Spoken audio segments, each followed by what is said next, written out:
During the time of the Qin and Han dynasties, a cave chief named Wu married 2 wives and each gave birth to baby girls.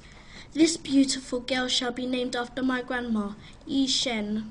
Before long, Chief Wu and 1 wife died, leaving 1 baby, Shen, to be reared by her stepmother. Yes, I shall look after Shen. The stepmother didn't like Shen, for she was more beautiful and kinder than her own daughter, so she treated her poorly. Yeshi, make me a bath. Hurry up!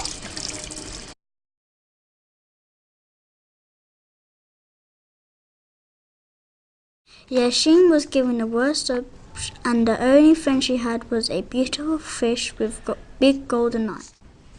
Each day the fish came out of the water onto the bench to be fed by Yi and Shen. I must share my food with my fish. I am so hungry. Now Ye had very little food for herself, but she was willing to share with the fish. Thank you for the delicious food, Ye Shen. You're welcome, my friend. Her stepmother, hearing about the fish, disguised herself as Yi Shen and enticed the fish from the water. The wicked witch said, "Come here, fishy fishy, I came here to feed you." She stabbed it with a dagger and cooked the fish for dinner.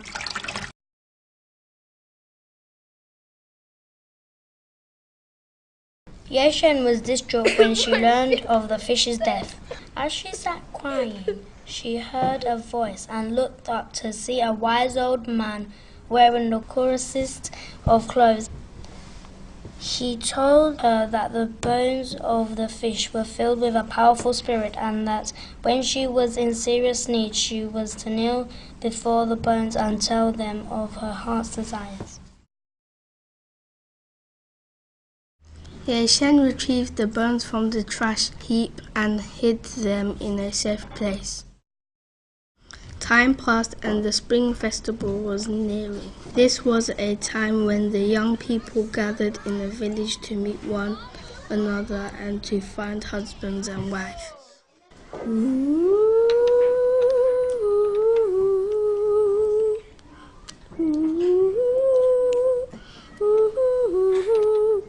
Yanxi longed to go to the festival, but her stepmother would not allow it, because she feared that someone would pick Yanxi rather than her own daughter. Please let me go, please. Never, never, ever, ever. The stepmother and the daughter left for the festival, leaving Yanxi behind.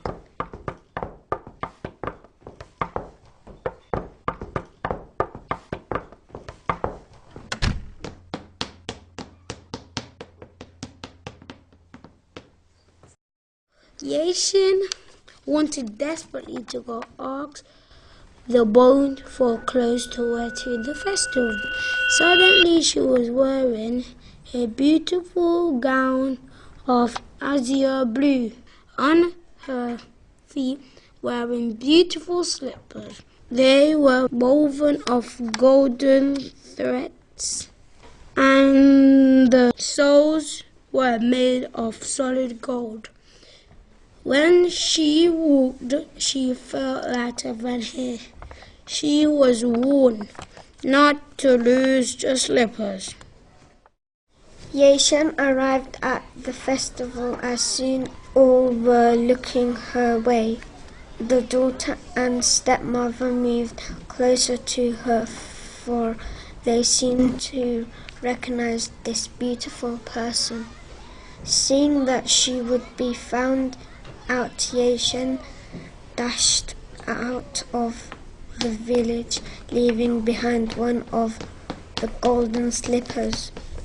When she arrived home, she was dressed again in her rags. She spoke again to the bones, but they were now silent.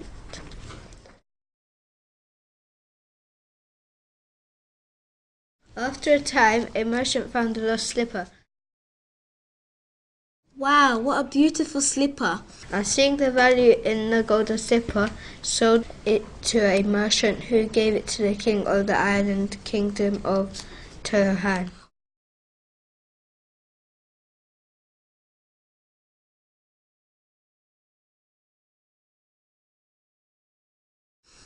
I must find the owner of this beautiful slipper. He sent his people to search the kingdom.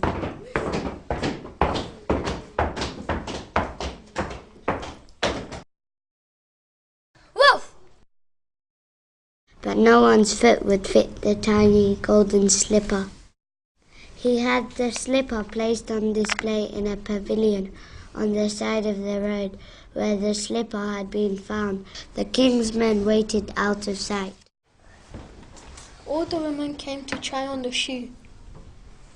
Oh, I have to make this fit. One dark night, Shen slipped quietly across the pavilion, took the tiny golden slipper and turned to leave.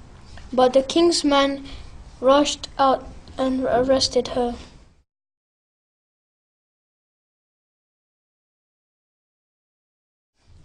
She was taken to the king, who was furious, for he couldn't believe that anyone in rags could possibly own a golden slipper. As he looked closer at her face, he was struck by her beauty, and he noticed she had the tiniest feet. She produced the other slipper. As she slipped on the two slippers, her rags turned into the beautiful gown and cloak she had worn to the festival.